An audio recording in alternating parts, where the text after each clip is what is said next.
चैव नरोत्तमं देवीं सरस्वतीं व्यासं ततो जयमुदीरयेत् मूकं करोति वाचालं पङ्गुं लङ्घयति गिरिं यत्कृपातमहं वन्दे परमानन्दमाधवं यत्कृपातमहं वन्दे परमानन्दमाधवं।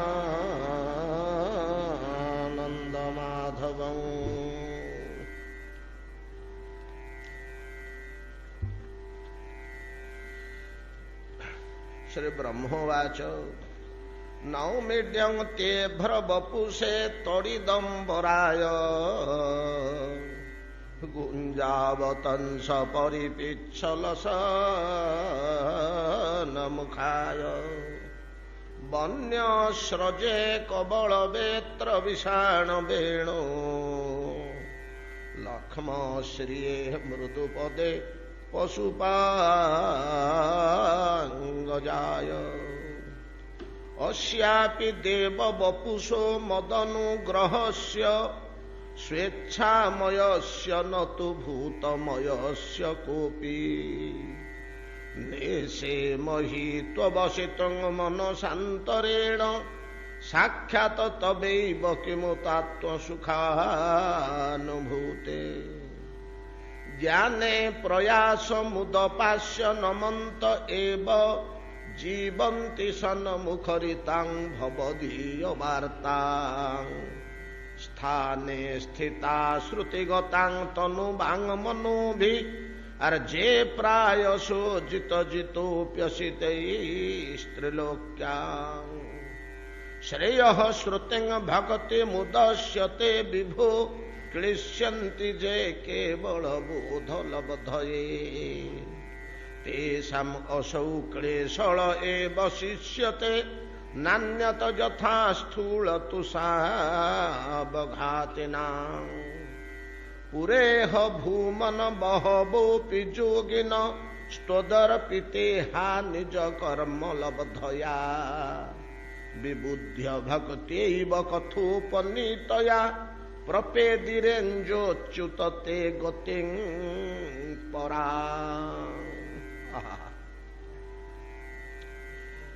सुत गोस्वामी कहते सनकादि मुनिगण भगवान ब्रह्मा परमेश्वर चरण रे प्रणिपात पूर्वक स्वकीय ज्ञानगर्भक सिद्धांत माध्यम स्तव करुचंती भगवानଙ୍କର महिमा कहउचंती प्रभु आपणकर ये मधुर रमणीय रूप समस्तଙ୍କ ପାଇଁ लभ्य नुहे समस्ते एटाକୁ लाभ करिपारिबे नाही आमर केवल भक्ति योग को जो मैंने आश्रय करिथिबे ज्ञान योग तपस्या यज्ञ होम दान तीर्थ प्रभृति बड़ बड़ क्लेशकारक कष्टकारक कठिन साधना मानक प्रति लुब्ध न ऐश्वर्यप्रद साधना मानक प्रति लुब्ध न एकांत सरल चित्त अकुंठ विश्वास आपण प्रति एवं भाव आ भक्ति बल जीवा आपण को अपनार करिपारे स्वरूप को पाइपारे ए मधुर मनोहर स्वरूप पाइबा निमंते प्रयोजन होची प्रेम भाव भक्ति साधारण भक्ति रे मध्य ए स्वरूप को अनुभव करि होयनी तेषां सतत जुक्तानां भजतां प्रीतिपूर्वकम जो माने निरंतर भक्ति मार्ग रे भजन करुथांती तेषां सतत जुक्तानां निरंतर लागि पड़िचंदी बसिथिले उठुथिले खाउथिले पिउथिले गृहकृत्य करुथिले जहा करुथिले मध्य अंतःकरणटा मो प्रति अछि एवं की प्रकार भाव रे अछि ना एक प्रीति भाव सहकारे अछि भल पाइबा भाव तेषां सतत जुगतानां भजतां प्रीतिपूर्वकम हय प्रभु गीतारे एटाको अर्जुन को कृष्ण कहते ए प्रीतिटा आपणक प्रति केमिति जात हब तेषां बोली तो आपण कहिदले सेमानंकर बोली को मानकर हृदय रे प्रीति जात होए को मानक हृदय रे प्रीति जात होए प्रीति तो सहज कथा नुहे भगवान को प्रति प्रीति जात हवा तो सहज कथा नुहे को मानकर होए तेषां बोली आपण कहले सेमानंकर बोली किए से माने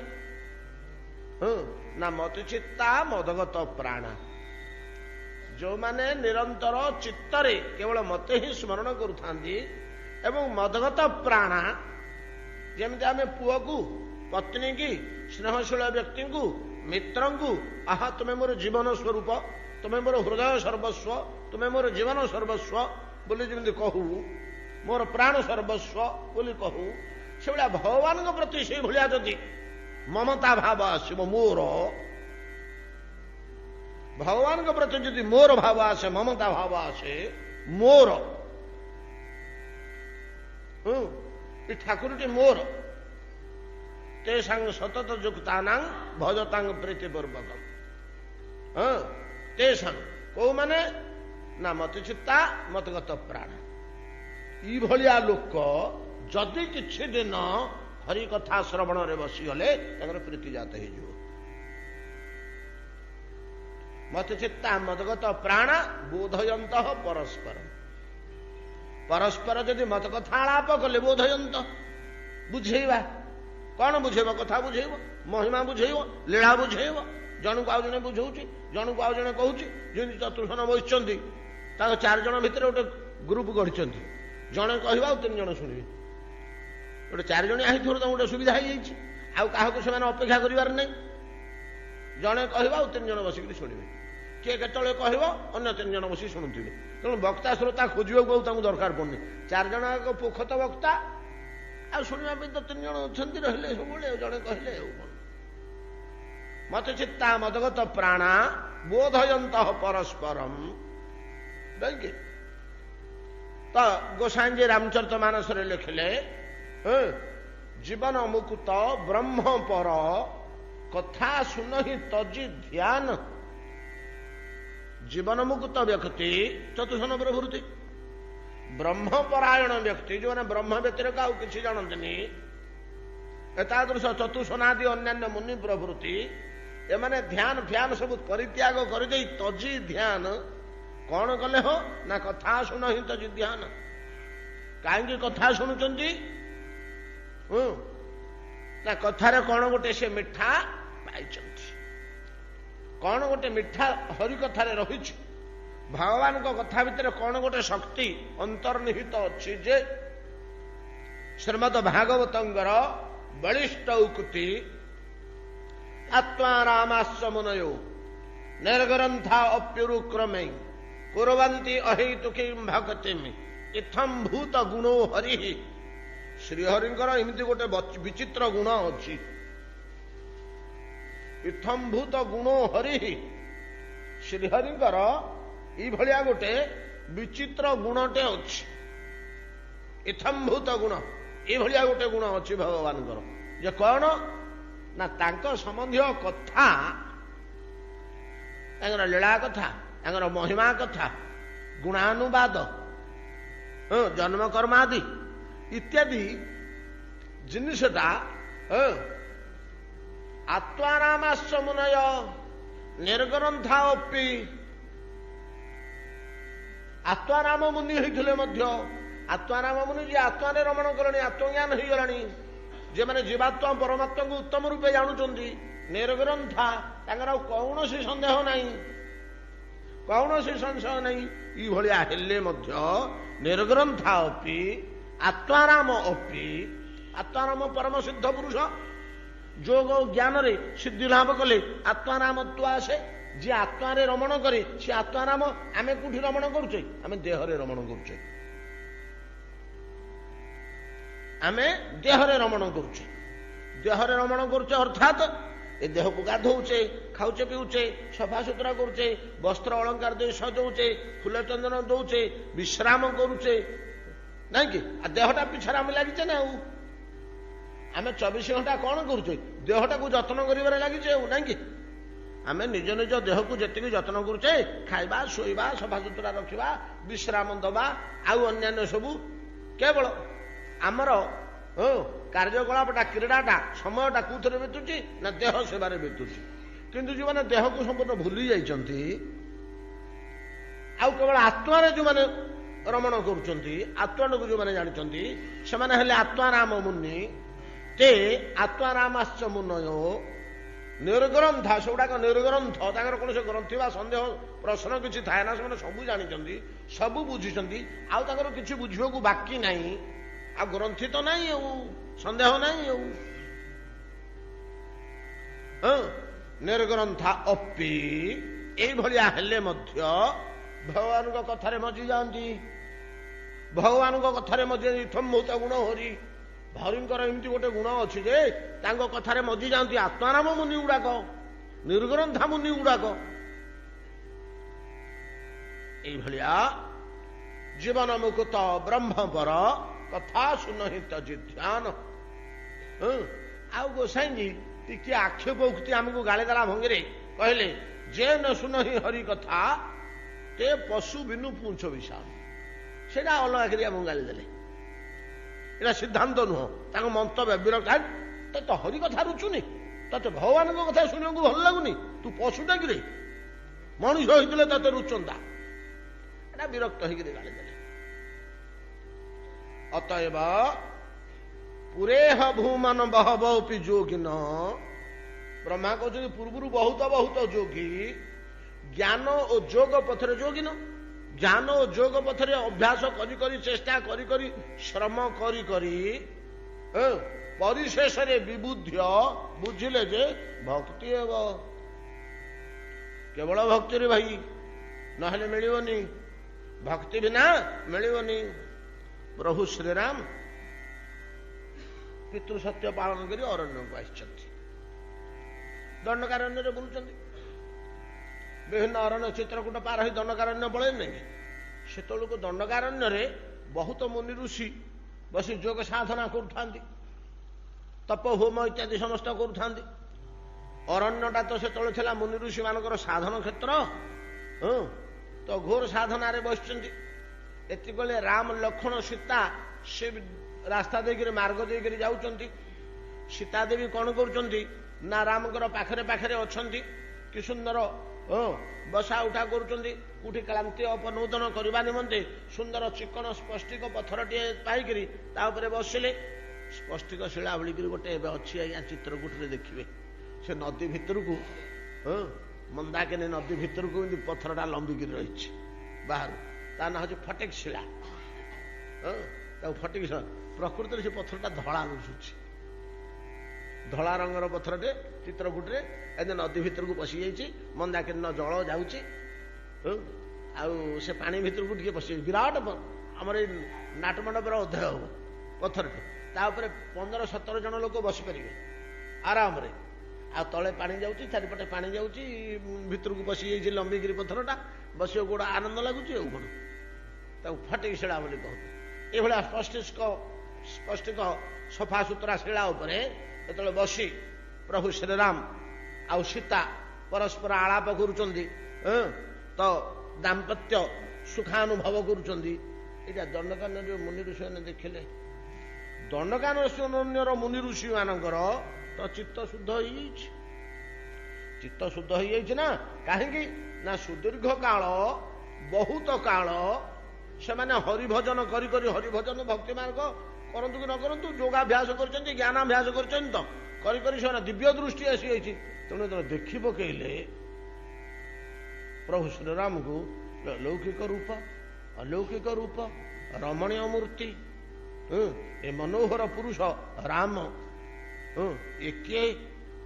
ଏ ସୌନ୍ଦର୍ଯ୍ୟଟା ତ ଜାଗତିକ ସୌନ୍ଦର୍ଯ୍ୟ ନୁହଁ। ଜଗତରେ ପାଞ୍ଚଭୌତିକ ସୌନ୍ଦର୍ଯ୍ୟ ତ ଏଇଭଳିଆ ହବନି, ଏତେ ଆକର୍ଷଣୀୟ ହବନି, ଏତେ ହୃଦୟସ୍ପର୍ଶୀ ହବନି। ଏ ବିହଳିତ କରିଦଉଛି ଚିତ୍ତକୁ, ଇଏ ମନକୁ ଟାଣି ଦଉଛି ୟା ଆଡକୁ। ଯେମିତି ଜନଙ୍କର ମନ ସବୁବେଳେ ବ୍ରହ୍ମ ନିକଟରେ ଲାଗିକରି ଥାଏ, ଭୁଲରେ ଆସେନି। ଯେତେବେଳେ ମିଥିଳାରୁ ରାମ ଲକ୍ଷ୍ମଣ ପଳେଇ ଆସିଲେ ମିଥିଳାକୁ, ଜନକ କହିଲେ ବିଶ୍ୱାମିତ୍ରଙ୍କୁ, ବିଶ୍ୱାମିତ୍ର ଏ ଯୋଉ ପିଲା ଯୋଡ଼ିକ ଇଏ ଭଗବାନ କିଏ, ବେଦର ପ୍ରତିପାଦ୍ୟ ବ୍ରହ୍ମ ପଦାର୍ଥ କିଏ? ବିଶ୍ୱାମିତ୍ର କହିଲେ ଜନକ ତମେ କେମିତି ଜାଣିଲ?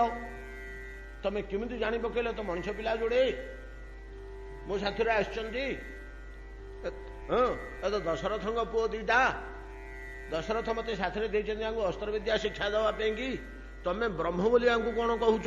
ନା ହଁ ଇଏ ନିଶ୍ଚୟ ବ୍ରହ୍ମ ହେଇଥିବେ, ନାଇଁ କି? ବ୍ରହ୍ମଜ ନିଗମ ନୈତିକ ଗାବା, ଜନକ କହୁଛନ୍ତି ବ୍ରହ୍ମ ଯୋ, ବ୍ରହ୍ମ ବୋଲି ଯୋଉ ପଦାର୍ଥ, ନିଗମ ଗାବା ବେଦ କହୁଛି, ନେତି ନେତି ବାକ୍ୟରେ କହୁଛି। ବ୍ରହ୍ମ ଯୋ ନିଗମ ନୈତିକ ଗାବା, ନୀତି ନୀତି ବାକ୍ୟରେ ଯୋଉ ବ୍ରହ୍ମକୁ ନିରୂପଣ କରୁଛି ବେଦ, ଉଭୟ ରୂପ ଧରି ଶୋକ ଆବା।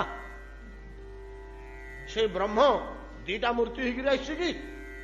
ମତେ ସେମିତି ସନ୍ଦେହ ଲାଗୁଛି। ବିଶ୍ୱାମିତ୍ର ଧରିଲେ ତମେ କେମିତି ଜାଣିଲ କହ?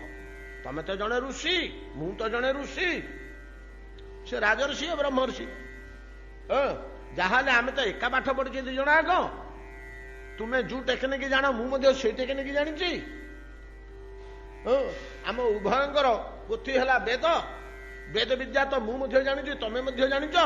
ତମେ କେମିତି ଜାଣି ପକାଇଲେ ଏଟା ବ୍ରହ୍ମ ବୋଲି ମୁଁ ତ ଜାଣିପାରୁନି। କୋଉ କୌଶଳରେ, କୋଉ ଲକ୍ଷଣ ପାଇ?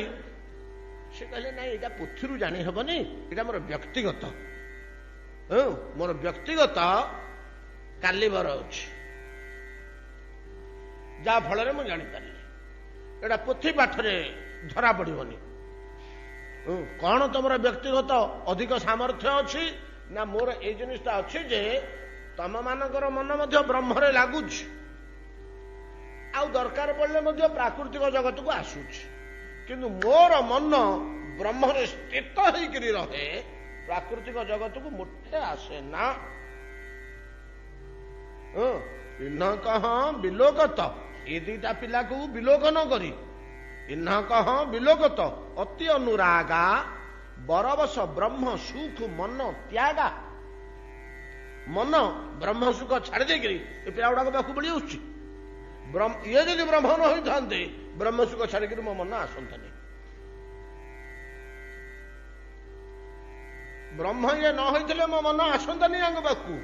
ବ୍ରହ୍ମ ବ୍ୟତୀତ ମୋ ମନ ଆଉ କୁଆଡେ ଯିବ ନାହିଁ, ମୁଁ ଏଇଭଳିଆ ଦୃଢ କରି ରଖିଛି।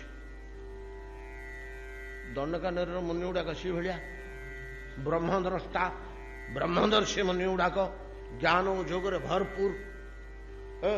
ଯେତେବେଳେ ଦେଖିଦେଲେ ପ୍ରଭୁ ଶ୍ରୀରାମକୁ, ଅନୁଭବ କଲେ ଏଟା ଜାଗତିକ ସୌନ୍ଦର୍ଯ୍ୟ ନୁହେଁ, ଏଟା ଲୌକିକ ମୂର୍ତ୍ତି ନୁହେଁ, ଏଡେ ସୌନ୍ଦର୍ଯ୍ୟ ବିଶ୍ୱରେ ସମ୍ଭବ ନୁହେଁ। ଏଟା କିଏ କିଏ ଦିବ୍ୟ ଦୃଷ୍ଟିରେ ଯେତେବେଳେ ଚାହିଁଦେଲେନି, ଅନନ୍ତ କୋଟି ବ୍ରହ୍ମାଣ୍ଡ ନାଥ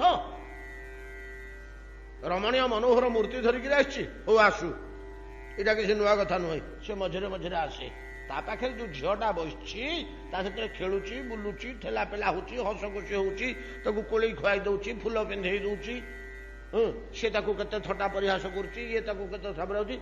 କି ତପସ୍ୟା ଇଏ କଲା ଯେ ବ୍ରହ୍ମ ସାଥିରେ ଏତିକି ଯୋଡି ହେଇପାରିଲା? ଆମେ ତ ହେଇପାରୁନୁ। ଆମେ ତ କଳ୍ପ କଳ୍ପ ଧରି ବ୍ରହ୍ମ ଚିନ୍ତା କରୁଛୁ।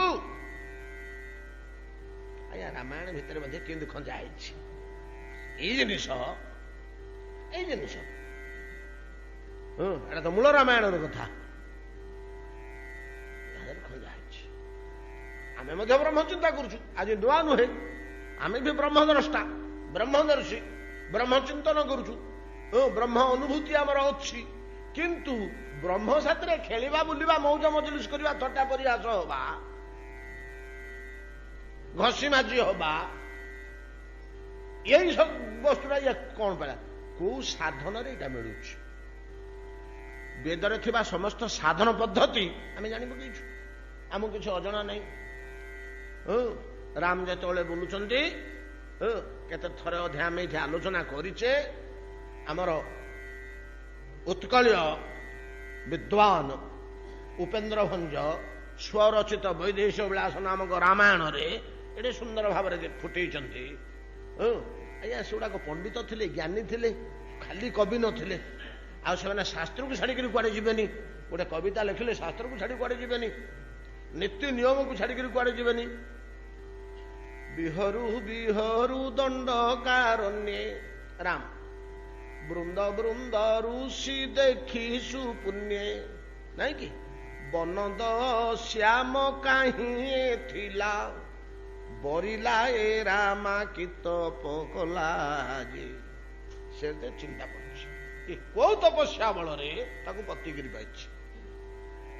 ଆମେ ତ ମଧ୍ୟ ତପସ୍ୟା କରୁଛୁ, କାହିଁ ବ୍ରହ୍ମଙ୍କୁ ତ ପତିକିରି ଆମେ ପାଇନୁ। ବ୍ରହ୍ମକୁ ବ୍ରହ୍ମ ରୂପରେ ଆମେ ପାଇଛୁ। ସେ ସାଥିରେ ବସୁଛି, ହସୁଛି, ଖେଳୁଛି, ବୁଲୁଛି, କଥା କହୁଛି, ସେବା କରୁଛି, ନାନା ଯତ୍ନ କରୁଛି। ସିଏ ୟାକୁ କେଡ଼େ ଭଲ ପାଉଛି, ଇଏ ତାକୁ କେଡ଼େ ଭଲ ପାଉଛି। ଆମ ପାଇଁ ବ୍ରହ୍ମଟା ନିରାକାର ନିର୍ବିକାର ଜ୍ୟୋତି ସ୍ୱରୂପ ହେଇକି ରହିଛି। ଇଏ କି ତପସ୍ୟା କଲା, କି ସାଧନା ୟାର ଅଛି, କଣ ଅଧିକା ସାଧନା ୟାର ଅଛି। ୟା ବୋଲି ସେମାନେ ମଧ୍ୟ ପରବର୍ତ୍ତୀ କାଳରେ ତାଙ୍କର ଭାବ ସାଧନା ଆରମ୍ଭ କରିଥିଲେ। ଏବଂ ତାଙ୍କର ଭାବ ସାଧନା ନଥିଲା, ଜ୍ଞାନ ସାଧନା ଥିଲା। ଗୁରୁ ଗମ୍ଭୀର ଜ୍ଞାନ ବଳରେ ବ୍ରହ୍ମ କି ପଦାର୍ଥ, କିପରି ବ୍ୟାପକ, କିପରି ସଶକ୍ତିକ, କିପରି ମହାନ, ଏଗୁଡାକ ସବୁ ସେମାନେ ଅନୁଭବ କରୁଥିଲେ। ଯେତେବେଳେ ଭାବ ଆସିଗଲା, ବ୍ରହ୍ମ ତୁ ମୋର ମୁଁ ତୋର, ଏଟା ଭାବର ଜିନିଷ। ଭାବ ଆବେଗ ଯେତେବେଳେ ସେମାନଙ୍କ ଭିତରେ ଆସିଛି, ସେଇ ସାଧନା ସେମାନେ ଆରମ୍ଭ କଲେ। ଭଗବାନ ଲକ୍ଷ୍ୟ କଲେ, ଭଗବାନ ଲକ୍ଷ୍ୟ କଲେ ଏଇ ଜିନିଷଟାକୁ ଟିକେ କୌତୁକ ଭଙ୍ଗୀରେ ଆମର ଉପେନ୍ଦ୍ର ଭଞ୍ଜ ପ୍ରକାଶ କରିଛନ୍ତି। ଏଠି ଆମର କୌତୁକ କରିବା ସମୟ ନୁହେଁ, ଆମର ସିଦ୍ଧାନ୍ତ ଆଲୋଚନା ହଉଛି। ୟା ଭିତରେ ଲାଇଟ୍ କରିଦେବା ଉଚିତ ନୁହେଁ। ୟାକୁ ଏ ଗାମ୍ଭୀର୍ଯ୍ୟ ସ୍ତରରେ ଥିଲେ ହିଁ ଆମ ଭିତରେ ପଶିବ ଏ ଜିନିଷଟା। ଭଗବାନ କୃଷ୍ଣ କହିଲେ ବୋଲେ, ଭଗବାନ ରାମ କହିଲେ ମୁନିଗଣ ତମର ଭାବ ସିଦ୍ଧି ହେଲା।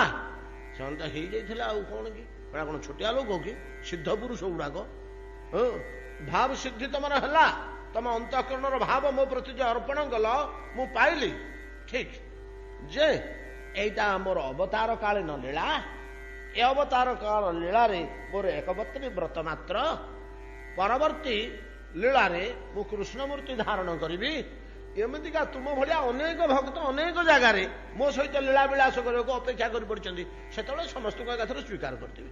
ଯାହାର ବାକି ଅଛି ମୋ ସହିତ କ୍ରୀଡ଼ା କୌତୁକ କରିବାକୁ, ସେ 16,000 ହୁଅନ୍ତୁ, 18,000 ହୁଅନ୍ତୁ, 22,000 ହୁଅନ୍ତୁ, ସମସ୍ତଙ୍କୁ ଏକାବେଳକେ ସ୍ୱୀକାର କରିବି। ଗୋଟେ ସମୟ ଆସିବ ତମେ ସବୁ ଅପେକ୍ଷା କରି ପଡ଼ିଥିବ। ସେ ମୁନି ଋଷିମାନେ ସେଠି ପଡ଼ି ରହିଲେ ସେଇଭଳିଆ ଅବସ୍ଥାରେ। ତ हा कृष्ण हा कृष्ण हा राम ହେଇ ରହିଲେ। ତ ଉପେନ୍ଦ୍ର ଭଞ୍ଜ କହୁଛନ୍ତି ଯେ ସ୍ୱାହା ଶବ୍ଦଟା ତାଙ୍କର ଥିଲା ମୁଖ୍ୟ। ବିହୁ ଥିଲେ ସ୍ୱାହା ଯେ ଆହୁତିର, ବିସ୍ମରିଲେ ସ୍ୱାହା ଆଦ୍ୟ ଅକ୍ଷର। ସ୍ୱାଟା କଟିଗଲା, ଜ୍ଞାନଟା ପଳେଇଲା, ଶୁଦ୍ଧ ଭକ୍ତି ଟିକକ ରହିଗଲା। ରାମାୟ ସ୍ୱାହା ଯେ କରୁଥିଲେ, ସେ କଥା ଛାଡ଼ିକିରି ହା ରାମାୟରେ ରହିଗଲେ। ସ୍ୱାଟା କଟିଗଲା। हा राम हा कृष्ण हा गोविंद। এই ব্যাকুলতা, এই ভাব, এই আবেগ, এটা তো হচ্ছে ভক্তি জিনিস। এই জিনিসটা হচ্ছে পুরে ভূমান বহবপি যোগিন কেবল চতুষণ নুহନ୍ତି, কেবল কাকভূষণ্ডী নুহନ୍ତି। কাকভূষণଙ୍କ କଥା କାଲି ଆଲୋଚନା କରିଛେ। ଜ୍ଞାନକୁ ଫେଙ୍ଗି ଦେଇକିରି ଭକ୍ତି ମାର୍ଗକୁ ଆସିଲେ। ଜ୍ଞାନେ ପ୍ରୟାସ ମୁଦପାସ୍ୟ ନମନ୍ତ ଏବ, କଥା ଶୁଣିବାକୁ ପଳେଇଲେ। ଏବଂ ଦଣ୍ଡକାରଣ୍ୟର ମୁନି ଋଷି ମାନେ ମଧ୍ୟ ନୁହନ୍ତି। ଆଉ ଆମେ ଖୋଜିଲେ ପୁରାଣ ଭିତରେ ଅନେକ ଜିନିଷ ପାଇବା। ଆଚ୍ଛା, ଗୋଟେ କଥା ମନେ ପଡୁଛି। ଦୁର୍ବାସା ବୋଲି ଜଣେ ଋଷି ଥିଲେ। ଦୁର୍ବାସା ବୋଲି ଜଣେ ଋଷି ଥିଲେ। ଅସାଧାରଣ ଋଷି ଜଣେ ଥିଲେ ଦୁର୍ବାସା। ଥରେ ନାଭାଗଙ୍କ ପୁତ୍ର ଅମ୍ବରୀଶ ମଥୁରା ମଣ୍ଡଳକୁ ଯାଇଛନ୍ତି, ମଧୁବନକୁ। ମଧୁବନ କହିଲେ ବୃନ୍ଦାବନ। ବୃନ୍ଦାବନ ପାଖରେ ଯୋଉ ମଥୁରା ବୋଲି ନାହିଁ, ତା ନା ମଧୁବନ। ଏ ପାଖଟା ମଧୁବନ, ସେ ପାଖଟା ବୃନ୍ଦାବନ। ମଧୁବନ ବୋଲି ୟାକୁ କାହିଁ କୁହାଯାଏ? ମଧୁ ନାମକ ଏକ ଦୈତ୍ୟ ସେଇ ପୁରୀ ପ୍ରତିଷ୍ଠା କରିଥିଲା ବୋଲି ତା ନା ମଧୁବନ। ମଧୁ ନାମକ ଦୈତ୍ୟର ଦ୍ୱାରା ପୁରୀ ପ୍ରତିଷ୍ଠା ହେଇଥିବାରୁ ଏ ପର୍ଯ୍ୟନ୍ତ ମଥୁରାରେ ଆପଣ ଦେଖିବେ 95% ମୁସଲମାନ, 5 ହିନ୍ଦୁ। ନାଇଁ, ମଥୁରା ଯାଇଛନ୍ତି, କିଏ ଦେଖିଛନ୍ତି? 95% ମୁସଲମାନ। କଂସ ଭଳିଆ ବ୍ୟକ୍ତି ସେଠି ଉତ୍ପନ୍ନ ହଉଛନ୍ତି, କାହିଁକିନା ପ୍ରତିଷ୍ଠା ହେଇଛି ତ ସେଇ ମନ୍ତ୍ରରେ, ଦୈତ୍ୟଟି ପ୍ରତିଷ୍ଠା କରିଛି। ଆଉ ବୃନ୍ଦାବନର ଯେତେ ନିକଟବର୍ତ୍ତୀ ହେଲେ ମଧ୍ୟ, ଭଗବାନଙ୍କର ଜନ୍ମସ୍ଥାନ ହେଲେ ମଧ୍ୟ ତା ଗୁଣ ସେ କୋଠି ସେ ସ୍ଥାନ ଛାଡୁଛି। ନାନା ଅପକର୍ମ, ନାନା କୁଚ୍ଛିତ କାର୍ଯ୍ୟରେ ପରିପୂର୍ଣ୍ଣ ସେ ଭୂମି। ତଥାପି ତାର କିଛି ଅଞ୍ଚଳ ବୃନ୍ଦାବନୀୟ ଅଞ୍ଚଳ ପରମ ପବିତ୍ର। ତାକୁ ସବୁଗୁଡାକୁ ମଧୁବନ ବୋଲି କହନ୍ତି। ମଧୁପୁରୀ, ମଧୁପୁରୀ କହିଲେ ସବୁଗୁଡାକ।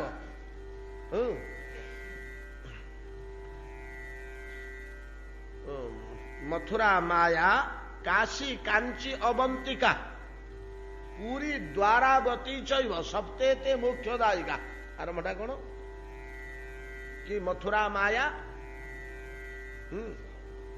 ପ୍ରଥମ ଗୋଟେ ଆଉ ଗୋଟେ କଣ ରହିଲା? ମଥୁରା, ମଧୁପୁରୀ। ସେ ମଧୁପୁରୀ କି ଯାଇଥାନ୍ତି କିଏ? ସେ ରାଜା ଅମ୍ବରୀଶ ସପତ୍ନୀକ। ରାଜା ଅମ୍ବରୀଶ ସପତ୍ନୀକ ଯାଇଥାନ୍ତି। ରାଜାଟେ ତ, ତାଙ୍କର ଲୋକବାକ ସମସ୍ତେ ହେଇକରି ଯାଇଛନ୍ତି। କାହିଁକି? ତାଙ୍କ ପତ୍ନୀ ଇଚ୍ଛା କଲେ ଯେ ଟିକେ ତୀର୍ଥ ଦର୍ଶନ କରିବା, ଟିକେ ବୃନ୍ଦାବନ ରମଣୀୟ ଭୂମି ଦର୍ଶନ କରିବାକୁ ଯିବା। ପତି ଯେମିତି ପତ୍ନୀ ସେମିତି। ସେଥିରେ ଅମ୍ବରୀଶ ରାଜାଟା ଅସାଧାରଣ ହରିଭକ୍ତଟେ। ଭକ୍ତିର ଉପାସନା କଣ ତାଙ୍କ ଜୀବନକୁ ଆଦର୍ଶ କରି ଲୋକେ ବୁଝନ୍ତି। ଭକ୍ତି କହିଲେ ଆମେ କଣ କରିବୁ? ଭକ୍ତି ବୋଲି ଜଣେ ପ୍ରଶ୍ନ ପଚାରିବେ, ଆଜ୍ଞା ଭକ୍ତି କହିଲେ ଆମେ କଣ କରିବୁ? ଆପଣ କହୁଛନ୍ତି ଭକ୍ତି କରିବା ପାଇଁ, ଭକ୍ତି କହିଲେ ଆମେ କଣ କରିବୁ? ଭକ୍ତି କହିଲେ କଣ କରିବାକୁ ହଏ, ଭକ୍ତି ଆଚରଣ କହିଲେ କଣ କରିବାକୁ ହଏ, ଅମ୍ବରୀଶଙ୍କ ଚରିତ୍ର ଦେଖିଲେ ଜଣାପଡିବ। ଭକ୍ତିଟାକୁ କଣ କହିଛନ୍ତି ଯେ ନାରଦ ତାଙ୍କ ଭକ୍ତି ସୂତ୍ରରେ, ନାରଦ ଋଷି, ସାଣ୍ଡଲ୍ୟ ଋଷି, ଏମାନେ ତ ହଉଛନ୍ତି ଭକ୍ତର ହୃଷିକେଣ ହୃଷିକେଶ ସେବନଂ ଭକ୍ତି ରୁଚ୍ୟତେ। ଭକ୍ତି କହିଲେ କଣ? ହୃଷିକେଣ ହୃଷିକେଶ ସେବନଂ। ହୃଷିକେଣ ହୃଷିକେଶ ସେବନଂ ଭକ୍ତି ରୁଚ୍ୟତେ। ଏଟା 5 ରାତ୍ରରେ କହିଲେ, ନାରଦ 5 ରାତ୍ରରେ କହିଲେ ଭକ୍ତି ସୂତ୍ର ନାହିଁ। ହୃଷିକ କହିଲେ ଇନ୍ଦ୍ରିୟ ସମୂହ, ହାତ, ଗୋଡ଼, ଆଖି, ନାକ, କାନ, ପାଟି, ପେଟ, ଇନ୍ଦ୍ରିୟ ସମୂହ କହନ୍ତି ହୃଷିକ। ଇନ୍ଦ୍ରିୟ ମାନଙ୍କ ଦ୍ୱାରା ହୃଷିକେଶଙ୍କୁ ସେବା କରିବାକୁ ଭକ୍ତି କୁହାଯାଏ। ହାତରେ କି କାମ କରିବ ତାଙ୍କର? କି ସେବା କରିବ? ଗୋଡ଼ରେ କି ସେବା କରିବ? ନାକରେ କି ସେବା କରିବ? ପାଟିରେ କି ସେବା କରିବ? କାନରେ କି ସେବା କରିବ? ନାଇଁ କି? ନାକ, କାନ, ପାଟିରେ କେମିତି ଭଗବାନଙ୍କ ସେବା ହବ ଆମେ ତ ଜାଣିନୁ। ଦେଖ ଅମ୍ବରୀଶ କେମିତି କରୁଥିଲେ। ସବଇ ମନଃ କୃଷ୍ଣ ପାଦାର ବିନ୍ଦୟୋ। ନାକ, କାନ, ପାଟିରେ ହରି ସେବା ହଉଛି। ସବଇ ମନଃ କୃଷ୍ଣ ପାଦାର ବିନ୍ଦୟୋ ବଚାଂସି ବୈକୁଣ୍ଠ ଗୁଣାନୁକୀର୍ତ୍ତନେ। ବାକ୍ୟ ଜୀବଟାକୁ କୋଉଥିରେ ଲଗେଇଥିଲେ? ବଚାଂସି, ବାକ୍ ଇନ୍ଦ୍ରିୟକୁ ବଚାଂସି ବୈକୁଣ୍ଠ ଗୁଣାନୁକୀର୍ତ୍ତନେ, ଗୁଣ କୀର୍ତ୍ତନରେ। କରଉ ହରେ ମନ୍ଦିର ମାର୍ଜନା ଦିଶୁ ଶ୍ରୁତି ଚକାର ଚ୍ୟୁତ ସତ କଥୋଦୟେ। କଥା ଶ୍ରବଣରେ କାନକୁ ଲଗେଇଥିଲେ, କାନ ତ ଗୋଟେ ଇନ୍ଦ୍ରିୟ। ବୈକୁଣ୍ଠ ଲିଙ୍ଗାଳୟ ଦର୍ଶନେ ଦୃଶ, ଶ୍ରୀମୂର୍ତ୍ତି ଦର୍ଶନରେ ଆଖିକି ଲଗେଇଥିଲେ। ବୈକୁଣ୍ଠ ଲିଙ୍ଗାଳୟ ଦର୍ଶନେ ଦୃଶ ତତ ଭକତ ଗାତ୍ର ସ୍ପର୍ଶେ ଅଙ୍ଗ ସଙ୍ଗମମ୍। ବକ୍ଷଟାକୁ କୋଉଥିରେ ଲଗେଇଥିଲେ? ନା ହରିଭକ୍ତି ଟିକେ ଦେଖିଲେ ତାକୁ ଆଲିଙ୍ଗନ କରିବା। ଭାଇ ଭଲ ଅଛ? ହରିଭକ୍ତି ଟିକେ ଦେଖି ପକେଇଲେ ସ୍ନେହରେ ଆଲିଙ୍ଗନ କରିବା। ତଦଭଗତ ଗାତ୍ର ସ୍ପର୍ଶେ ଅଙ୍ଗ ସଙ୍ଗମମ୍। ଘ୍ରାଣଞ୍ଚ ତତ୍ପାଦ ସରୋଜ ସୌରଭେ। ଘ୍ରାଣ ତାଙ୍କର ଛଡା ପ୍ରସାଦ, ଛଡା ତୁଳସୀ, ଛଡା ଫୁଲ ଶୁଙ୍ଘିବାରେ ନାକକୁ ଲଗେଇଥିଲେ। କେମିତି ବାସନା ହଉଛି। प्रभुଙ୍କ देहरे लागि हेतुआ तुलसी, प्रभुଙ୍କ देहरे लागि हेतुआ चंदन, प्रभुଙ୍କ देहरे लागि हेतुआ फूल जेतळे लागि हिगले केमिति वासना होछि। घ्राणं च तत्पाद सरोज सौरभे एवं जिह्वाकु थरे लगैथिले ना जिह्वाकु लगैथिले भगवान को पाखरे जो नाना प्रकार जिनिस भोग लगुची नहीं कि से प्रसाद किमिति स्वाद होइछि। घरे रांधिले केमिति स्वाद होउछि, भोग होई गले केमिति स्वाद होउछि नुह कि। ट्रली रे लोड होइकरी 4 हांडी अभड़ा जदि दांडरे पळौथुव आपण पिंडारे बसचंदी, आपण घरे कोन अधिका तेल मसला खर्च करू नांदी। ई बासनटा मिलुची, ई बासनटा कोठे हेले आरंभ करि परिबे कोन करि करि काय करंतु तो देखिबा केते अधिक घी मसला खर्च करी आप रोषेईटे करेंगे कौन रोषे होनी जगह घर मानक खूब बड़ धरण रोषे होनी अभड़ा ठू बेसी अभड़े बेसी खर्च होची बासनाटा से बाहर दांडरे ट्रली पलैला बेले जो बासना ये बासना तो सेठी गोटे बासना होची से पदार्थर बासना लवंग गुजराती बासना डालचिनी बासना घीर बासना नबातर बासना गुड़र बासना यही बासनाटा सिना से बाहर द्रव्य वस्तु बासनाटा आ महाप्रसाद ट्रली गला बेले जो गोटे विचित्र बासना बाहर कु पदार्थर घ्राणंच तत्पाद सरोज सौरभे श्रीमत तुलस्यां रसना तदर्पिते एमती गोटे गोटे कि इंद्रिय मानक अंबरीश गोटे गोटे कार्य लगे गोटे गोटे कार्य गोटे गोटे इंद्रिय को लगे कैसे अंबरीश से था मधुबन तो जाइछन्ति मधुबन अच्छा एकादशी टे पड़ा तीर्थ स्थान एकादशी न करिवे कि एकादशीटा हूँ विष्णु व्रत आ सी तो विष्णु उपासक अति कड़ाकड़ी भाव में एकादशीटा को मानती पालती प्रभुंर प्रिय व्रत बोली निखुण भाव में एकादशी व्रतटी करती आउ तीर्थ को जाइछन्ति न करिवे केमिति नहीं कि अन्य क्षेत्रे कृता पापा पुण्य क्षेत्रे विनश्यति पुण्य क्षेत्रे कृता पापा वज्रलेपो भविष्यति अन्य जगार जो गोटे किसी मंद कम पाप कम कर धाम को पलि आसिले तीर्थ को पलि आसिले छाड़ी तीर्थ पाप हर किंतु तीर्थर जदि गोटे पाप कम कल मंदिर भितर वज्रलेप भविष्य केड़े सुंदर वाक्यटी किए लिखिं अन्य क्षेत्र कृता पापा पुण्य क्षेत्र विनश्यति पुण्य क्षेत्र कृता पापा वज्रलेप से छाड़ार नहीं सेटा पाप होकर रही अपराध परिणत हो क्षेत्र प्रति अवज्ञा धाम प्रति अवज्ञा रूपक अपराध परिणत हो जहा सेठी तीर्थ अच्छा दैवाद एकादशी पड़ेला निर्जल व्रत करती निर्जल व्रतटा ही शास्त्र कहते ना आम पारुने बोलिक एणु तेणु खाई दौचे निर्जल व्रत कर सकाळु सकाळु से दिन द्वादशी दिन दुर्वासा ऋषि गुड़िए शिष्य को धरिक आसिक पहुंचले ऋषि दुर्वासा दुर्वासा को जमी देखी पकड़े किए हो किए कैंप पड़ी किए गोटे आसी लोक बाक गहलिया दुष्टी टे से किए कहले आज्ञा सम्राट अंबरीश अंबरीश आसछन्ति ना केते दिन है आस के आसिले ना मसे खंडे है अच्छा गोपीनाथ दर्शन कर जमुना त्रिकाल स्नान कर जप तप कर अच्छा अच्छा अच्छा अतिथि हिसाब से राजाटे अच्छी दुर्वासा पशिगले से भितर को दुर्वासा को देख खुशी होगले अंबरीश आज्ञा द्वादशी भाया सका आपण भाया ब्राह्मण अतिथि ओहो बड़ सौभाग्य मोर बड़ पुण्य आज्ञा आज द्वादशी आउ श्रीकृष्ण काली खाई नथिबे दुर्वासा कहले भितर मु बणरे बुलूँ आप पांजी फांजी रखीचु काली एकादशीटा पलैला कि आम जानिनु फल फल खाईदेलु से कहीं एकादशी करेंगे एकादशीटा हूँ भक्ति मार्ग उपासनार पद्धति ज्ञान मारे वैराग्य प्रधान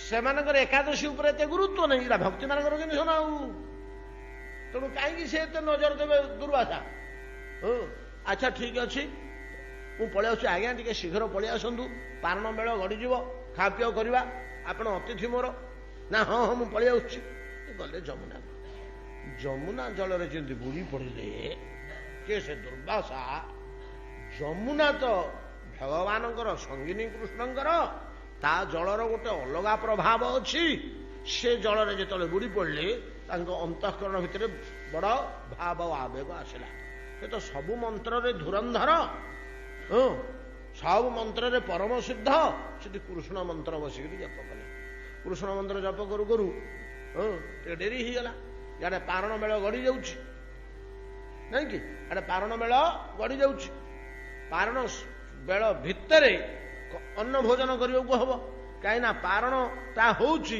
ଏକାଦଶୀର ଅଙ୍ଗ ବିଶେଷ ଯେମିତି ହାତଟା ଏ ଦେହର ଗୋଟେ ଅଙ୍ଗ ହାତଟା ନଥିଲେ ଆମର କେତେ ଗୁଡ଼େ ଅସୁବିଧା ଦେହଟା ବିଘ୍ନ ହୋଇଗଲା ଗୋଟେ ହାତ ନଥିଲେ ସେମିତିକା ଯଦି ପାରଣଟା ଆମେ ଠିକ ସମୟରେ ନ କଲେ ବ୍ରତଟା ଆମର ବିଘ୍ନ ହୋଇଗଲା ଛିଦ୍ରଯୁକ୍ତ ହୋଇଗଲା ଠିକ ସମୟରେ ପାରଣ କରିବାକୁ ହବ ଦୁର୍ବାସା ତ ଡେରି କରୁଛନ୍ତି ଅତିଥି ନ ଆସିଲେ କେମିତି ଖାଇ ପକେଇବେ ସେଟା ଗୃହସ୍ଥ ଲୋକର ଉଚିତ ନୁହଁ ଅତିଥି ବ୍ରାହ୍ମଣ ଫେରେ ଦୁର୍ବାସାଙ୍କ ଭଳିଆ ଲୋକ ତାଙ୍କୁ ନ ଦେଇକିରି ନିଜେ ନିଜେ ଖାଇ ପକେଇବାକୁ ଇଏ ଉଚିତ ମନେ କଲେନି କିଏ ସେ ଅମ୍ବରୀଶ ଗୁରୁ ବ୍ରାହ୍ମଣ ମାନଙ୍କୁ ପଚାରିଲେ ପୁରୋହିତ ପ୍ରଭୃତି କିଏ ଥିଲେ କଣ କରିବା ଧର୍ମ ସଙ୍କଟରେ ପଡ଼ିଗଲେ ସିଆଡ଼େ ଅତିଥି ଆସିନାହାନ୍ତି ଇଆଡ଼େ ପାରଣ ବେଳ ଗଡ଼ି ଯାଉଛି ଯାହାହେଲେ ତ ବିଷ୍ଣୁ ବ୍ରତକୁ ପରିତ୍ୟାଗ କରିବା ଉଚିତ ହବନି ସମସ୍ତେ ବସିକରି ବିଚାର କଲେ ମହାରାଜ ଆପଣ ତ କାଲି ନିର୍ଜଳ କରିଥିଲେ ଟିକେ ଜଳ ହାତରେ ଧରି ଓಂ ବିଷ୍ଣୁ କହି ପାନ କରିଦିଅନ୍ତୁ ସେଇଟା ଆପଣଙ୍କର ପାରଣ ହେଇଯିବ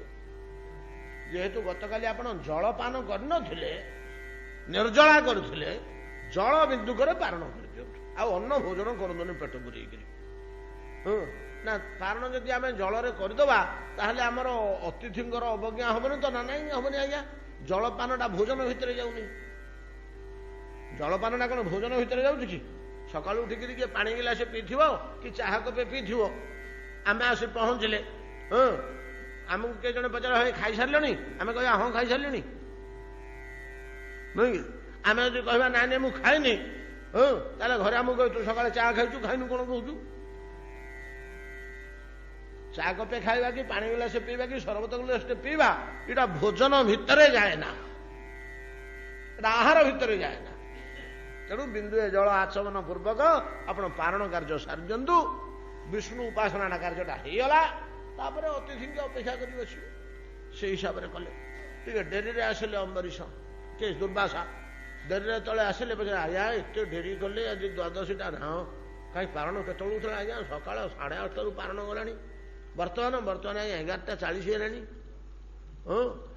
ଆଜି ଡେରି ହେଲା ତମେ କଣ କଲ ହୋ ତମର ତ ପାରଣଟା ମୁଖ୍ୟ ଅଙ୍ଗ ତମ ଜାତିରେ ତମ ଭକ୍ତମାନଙ୍କର ମୁଁ ଶୁଣିଛି ଆଉ କଣ କଲ ସେଥିରେ କଣ ବ୍ୟବସ୍ଥା କଲ ନା ଆଜ୍ଞା କଣ କରିବେ ଖାଲି ଜଳ ଚୋଳ ଧରିକିରି କଣ ସବୁ ପାରଣ କାମ ତୁଲେଇଦେଲି ଦୁର୍ବାସା ତ ରାଗି ଲୋକ କଣ ହେଲା ମୁଁ ଗୋଟେ ତୋ ଦ୍ୱାରା ଅତିଥି ଅଛି ତୁ ତୋର ପିଇ ପାଇକିରି ନିଶ୍ଚିନ୍ତରେ ଶାନ୍ତିରେ ବସିଛୁ ତୁଟା ରାଜା ପାଇଁକି ଯୋଗ୍ୟ ନୁହଁ ତୋତେ ଭସ୍ମ କରିଦେବାକୁ ହବ ତୁ ଚଣ୍ଡାଳୁ ଉଠେ ତୁ ଅପକର୍ମ କଲୁ ମତେ ଅବଜ୍ଞା କଲୁ ମୋ ଭଳିଆ ଲୋକ ତୋ ଦ୍ୱାରା ମୁଁ ଅତିଥି ହେଇକିରି ଅଛି ମତେ ନ ଦେଇକିରି ପ୍ରଥମେ ତୁ ଆଗ ଖାଇଦେଲୁ ଏଇଟା ରାଜାର କର୍ତ୍ତବ୍ୟ ନୁହଁ ରାଗିଗଲେ ଗୋଟେ ଜଟା ଉପାଡ଼ିକିରି ତାକୁ ଅଭିମନ୍ତ୍ରିତ କରିକିରି ଗୋଟେ ଅଗ୍ନିକୃତ୍ୟା ତିଆରି ରାକ୍ଷସୀ ଅଗ୍ନିର ରାକ୍ଷସଟେ ତିଆରି କରି ତାକୁ କହିଲେ ଯା ଅମ୍ବରୀଶକୁ ଭସ୍ମ କରିଦେ ସେଟା ଆସିଲା ସେ ଅଗ୍ନିକୃତ୍ୟାଟା ଭୟଙ୍କର ରୂପ ଧରିକିରି ଆସିଲା ତ ଅମ୍ବରୀଶ କହିଲେ ବୋଲି ହଁ ସତ୍ୟ ତ ମୁଁ ଭୁଲ କରିଛି ବ୍ରାହ୍ମଣଟେ ତୁମ ଉପରେ ଅସନ୍ତୁଷ୍ଟ ହେଲାଣି ଏଡ଼େ ବଡ଼ ଋଷି ଅସନ୍ତୁଷ୍ଟ ହେଲାଣି ମୁଁ ଚଣ୍ଡାଳ ଜିନ୍ ଥାଇକିରି ସଂସାରରେ ଆଉ କଣ ଲାଭ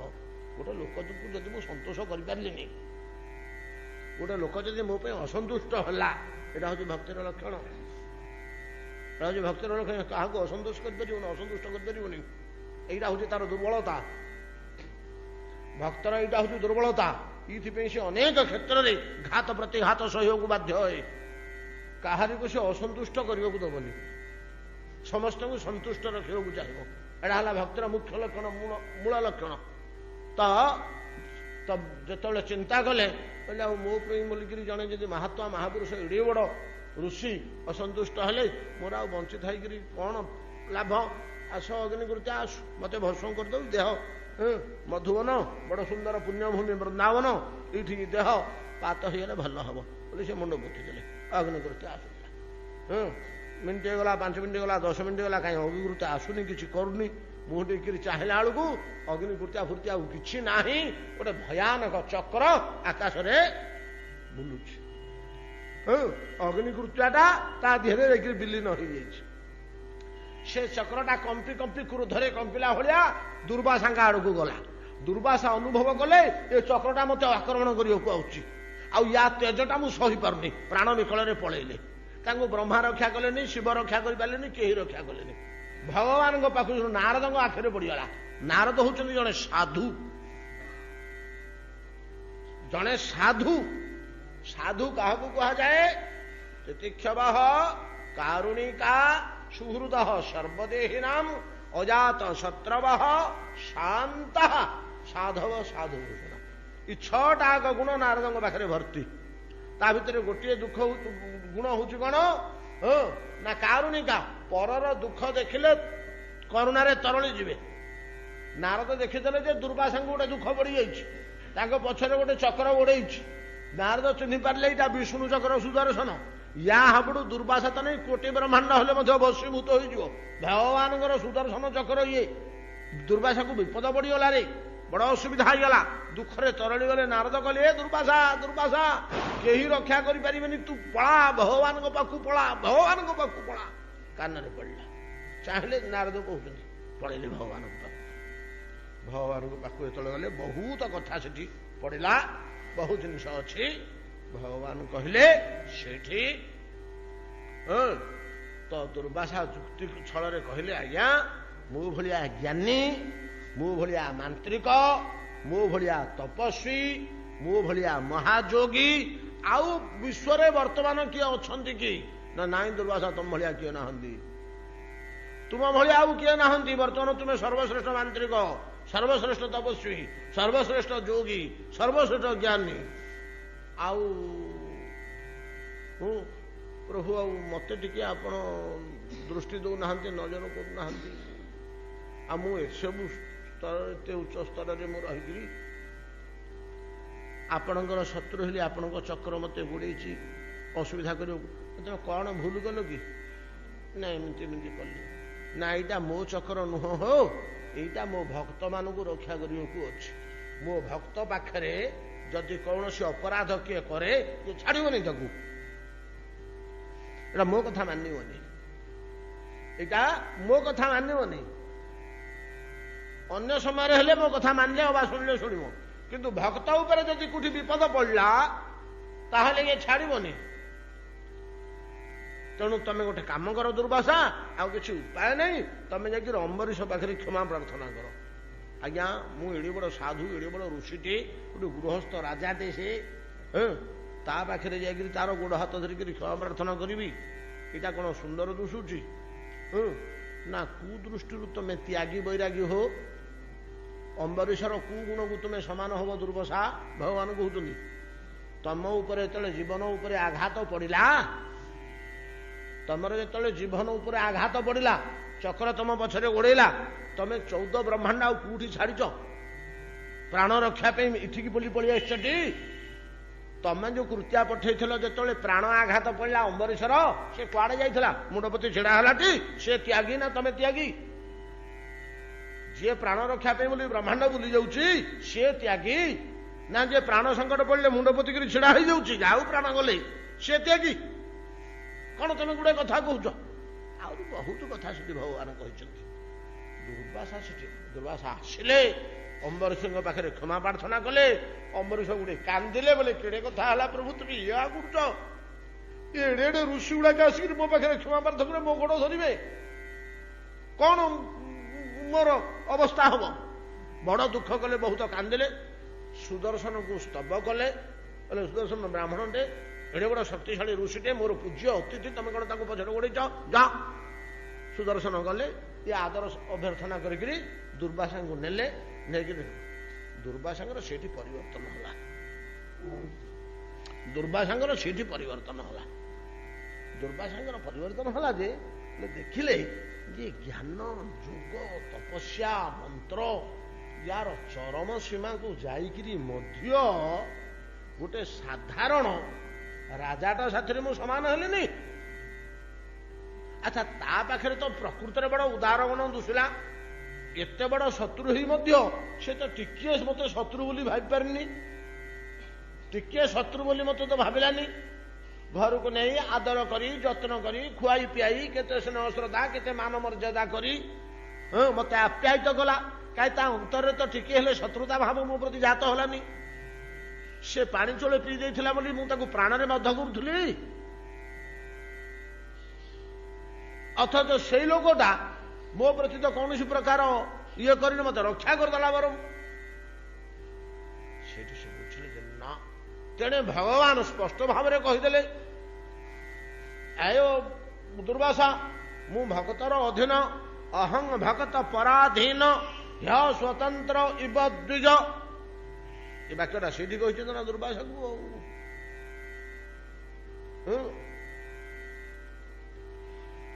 अतएव आमर एत गुड़ाक साधनार किसी मूल्य नहीं आम तो आत्मरक्षा करूनी निजक बंची पार्टी करू कौन एत मंत्र साधना एत तपस्या एत ज्ञान एत योग अभ्यास एत ऐश्वर्य एत सिद्धि निजक बचाई आम समर्थ जहाँ को शत्रु बोली भाविलु ता कृपार शेष को आम बंचिलु।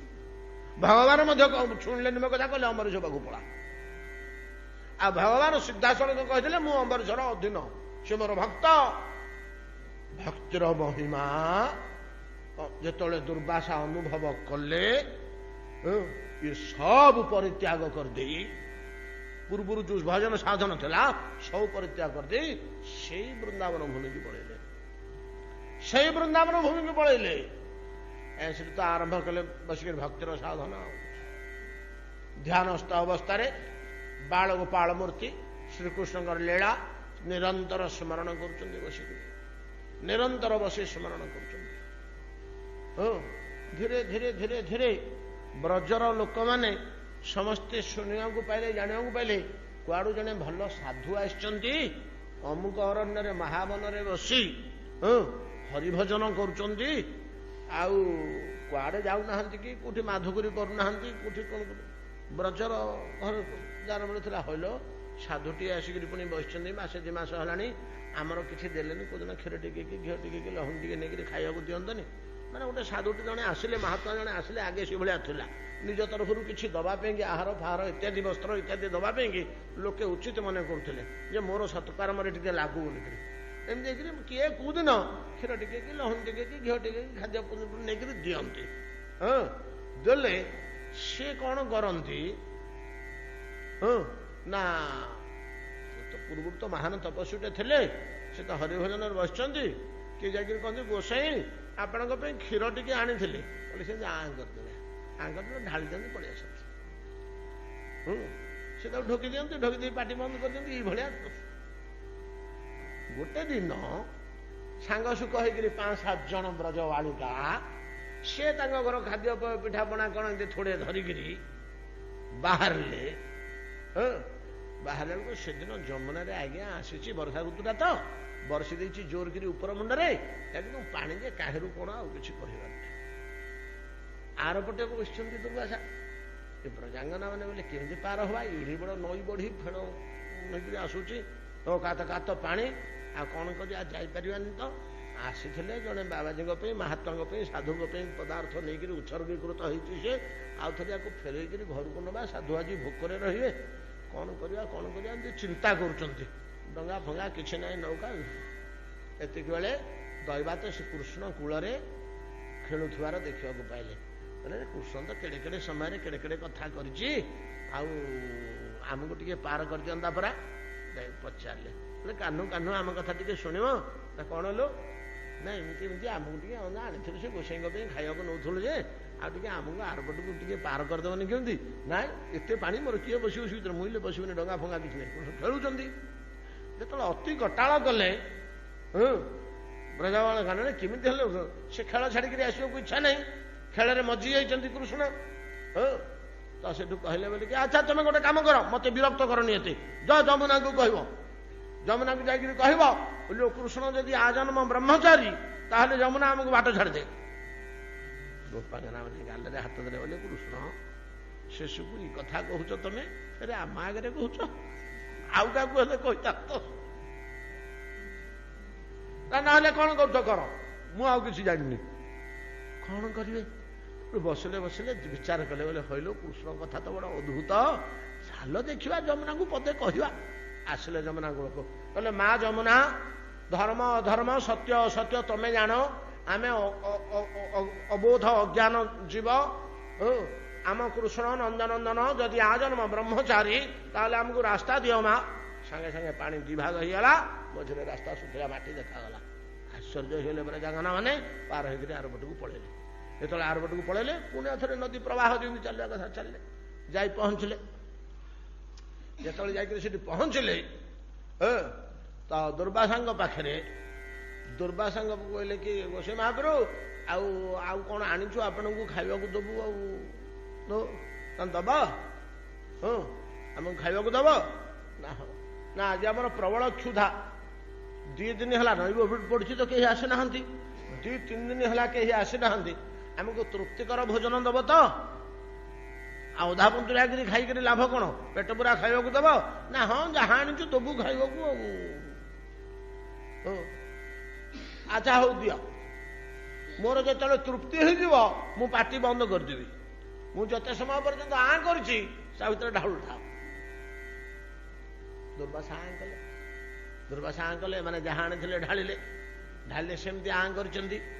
କଣ କରିବା? ଏତେ ବଡ ଅସୁବିଧା ହେଲା। ସେ ଅଞ୍ଚଳରୁ ଯାହା ଯେମିତି ଭିକ୍ଷା ଫିକ୍ଷା କରି ମାଗି ଆଣିକି ବୋଲେ, ଗୋଟେ ବାବାଜୀ ତା ପେଟରେ କେତେ ଧରୁଛି, 50-100 ହାଣ୍ଡି ଭର୍ତ୍ତି କଲୁଣି, ସେମିତି ଆଁ କରିକିରି ବସିଛି। ସେଇଠୁ ସେ ଚିନ୍ତା କଲେ, ଟିକେ ସ୍ମରଣ କଲେ ବ୍ରଜାଙ୍ଗନା ମାନେ। କୁବେରଙ୍କୁ କହିଲେ, ହେ କୁବେର, ଇନ୍ଦ୍ରଙ୍କୁ କହିଲେ, ହେ ଇନ୍ଦ୍ର, ଦେବତା ମାନେ ଆମକୁ କିଛି ଶସ୍ୟ ସମ୍ପଦ ଦିଅ, ଆମେ ଦବୁ ମହାତ୍ମାଙ୍କୁ ଖାଇବାକୁ। ଆମେ ଖାଇବାକୁ ଦେଇକି ତାଙ୍କୁ ସନ୍ତୋଷ କରିପାରିନୁ, ଅଧା ପେଟ କରି ଛାଡ଼ିଛୁ, ମହାବିପଦରେ ପଡ଼ିଲୁ। ଶେଷରୁ ଯାହା ଦେଲେ, ଯେତେ ଯାହା ଦେଲେ ଆଉ ପରିତୃପ୍ତି ହେଲାନି ଦୁର୍ବାସାଙ୍କର। ପରିଶେଷରେ ଥିଲା ଆକୁଳ ବ୍ୟାକୁଳ ହେଇ ବ୍ରଜାଙ୍ଗନାଗଣ ହାତ ଯୋଡ଼ି ନାନା ପ୍ରକାର କଥା କହିଲେ, ସ୍ତୁତିସ୍ତବ କଲେ। ସେତେବେଳେ ଦୁର୍ବାସା ପାଟି ବନ୍ଦ କଲେ, ପାଟି ବନ୍ଦ କଲେ, ଆଖି ଖୋଲିକରି ଚାହିଁଲେ। ବ୍ରଜାଙ୍ଗନା ମାନେ କହିଲେ, ବୋଲି ମହାପ୍ରଭୁ, ବାଜି ମହାପ୍ରଭୁ, ଆଉ ଆମେ କେମିତି ଯିବୁ ଟିକେ ଆରପଟକୁ, କି କାହିଁକି, କଣ ଅସୁବିଧା? ନା ନଦୀରେ ପ୍ରଚୁର ବଢ଼ି, ବଡ଼ ବଢ଼ି ଆସିଛି ଆଜି। କେମିତି ଆସିଥିଲ ଲୋ? ନା ଏମିତି କୃଷ୍ଣ କହିଲେ, ମୁଁ ଯଦି ଆଜନ୍ମ ବ୍ରହ୍ମଚାରୀ ତାହେଲେ ଯମୁନା ବାଟ ଛାଡ଼ିଦେ କହିବୁ, ସେ ଛାଡ଼ି ଦେଇଥିଲା, ଆମେ ପଳେଇ ଆସିଥିଲୁ। କୃଷ୍ଣ ବତେଇଦେଲେ, ନା ଯା ତମେ କହିବ ଯମୁନାକୁ ବର୍ତ୍ତମାନ, ଯେ ଦୁର୍ବାସା ଯଦି ଆଜନ୍ମ ଅନାହାରୀ, କେବେ କିଛି ଖାଇନାହାନ୍ତି, ବୋଇଲେ ଯମୁନା ବାଟ ଛାଡ଼ିଦେ।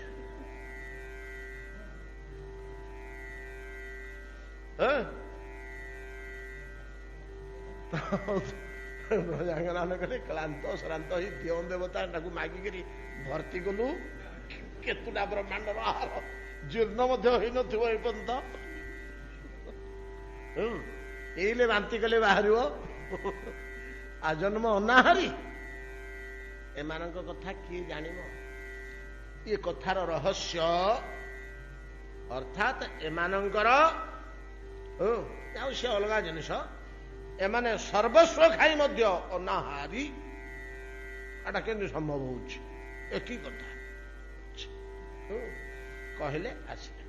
ତାପରେ ଖାଲି ଏତିକି ଗୋଟିଏ କଥା କହୁଛି, ତାପରେ ବ୍ରଜବାଳା ମାନେ କୃଷ୍ଣଙ୍କୁ ଯୋଉ ପତି କରି ପାଇଲେ, କୃଷ୍ଣଙ୍କୁ ପତି କରିବା ମନ୍ତ୍ର, କାତ୍ୟାୟନୀ ମନ୍ତ୍ର ଏବଂ କାତ୍ୟାୟନୀ ଦୀକ୍ଷା, ଏଇ ଯୋଉ ବ୍ରଜବାଳା ମାନଙ୍କର ଇଏ କି କରନ୍ତି, ଏଇ ଯୋଉ ମାସୁଟେ ସେମାନେ ବ୍ରତ କରିଥିଲେ, କାତ୍ୟାୟନୀ ମନ୍ତ୍ର ତ ଦେଇଥିଲେ।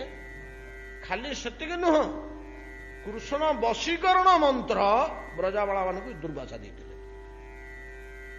ଆପଣ ଦେଖିବେ ଭିତର ଶାସ୍ତ୍ର ମାନଙ୍କରେ କୃଷ୍ଣଙ୍କୁ ଭୋଗ କରିବା ନିମନ୍ତେ ବ୍ରଜ ବନିତା ମାନେ ତାଙ୍କୁ ଯାବତୀୟ ଉପଚାର ଦୁର୍ବାସା ଦେଇଛନ୍ତି। ସେଦିନରୁ ତ ସେ ବ୍ରଜରେ ଅଛନ୍ତି। ଆଉ ଆଜ୍ଞା, ହଁ, ବହୁତ ପ୍ରକାର ବାଲୁକା ପୂଜା କରୁଥିଲେ, ବସ୍ତ୍ର ହରଣ କରିଥିଲେ ଭଗବାନ। କାତ୍ୟାୟନୀ ମହାମାୟେ ମହାଯୋଗିନ୍ୟଧୀଶ୍ୱରୀ ନନ୍ଦଗୋପ ସୁତମ ମାତ ପତିମେ କୁରୁତେ ନମଃ। ଏ ମନ୍ତ୍ର ଦୁର୍ବାସା ଦେଇଥିଲେ ନା। ତ ହେଲେ ଦେଖନ୍ତୁ, ଯେ ଦୁର୍ବାସାଙ୍କ ଭଳିଆ ଜ୍ଞାନନିଷ୍ଠ ପୁରୁଷ, ଯୋଗନିଷ୍ଠ ପୁରୁଷ, ମନ୍ତ୍ରନିଷ୍ଠ ପୁରୁଷ, ସେ ମଧ୍ୟ ଭକ୍ତି ପଥକୁ ସବୁ ଛାଡ଼ି ଦେଇକରି ପରିଶେଷରେ ବୃନ୍ଦାବନରେ ଆସି ହରିଭଜନରେ ଭକ୍ତି ପଥର ଆଶ୍ରୟ ନେଲେ। ଅମ୍ବରୀଶଙ୍କ ପାଖରେ ଯେତେବେଳେ ବୁଝିଗଲେ କଥାଟା, ଯାରେ ଏଗୁଡାକର କିଛି ମୂଲ୍ୟ ନାହିଁ, ଭକ୍ତି ଚକକ ଆଗରେ ଅମ୍ବରୀଶର ମୋର ଏଇ ଅନନ୍ତ ସାଧନା କିଛି କାମ ଦେଲାନି। ପୁରେ ବଭୂମନ ବହବୋ ବିଯୋଗିନ ତଦାରପିତେ ହା ନିଜ କର୍ମ ଲବ୍ଧୟା। ପୁରା କାଳରେ ଏଇଭଳିଆ ଖୋଜିଲେ ଆମେ ବହୁତ ମୁନି ଋଷି, ବହୁତ ଯୋଗୀ ପାଇବା। ତ ବ୍ରହ୍ମା କହୁଛନ୍ତି, ପ୍ରଭୁ ହେ, ଯୋଉମାନେ ଜ୍ଞାନ, ଯୋଗ, ତପସ୍ୟା, ତୀର୍ଥ, ପୁଣ୍ୟ, ଯଜ୍ଞ, ହୋମ ସବୁକୁ ପରିତ୍ୟାଗ କରିଦେଇ ଆସି ଭକ୍ତି ପଥରେ ଆପଣଙ୍କର ଆଶ୍ରୟ ନେଇ ଆପଣଙ୍କ ପ୍ରିୟ ପାତ୍ର ହେଇ ପରିଶେଷରେ କଣ ପାଇଛନ୍ତି ନା ପ୍ରପେଦିରେ ତେନ୍ ଯଶା ଅଚ୍ୟୁତ ଗତିଂ ପରାଂ। ସେମାନେ ପରାଗତି ପରିଶେଷରେ ଅନାୟାସରେ ପରାଗତି ପାଇଯାଇଛନ୍ତି।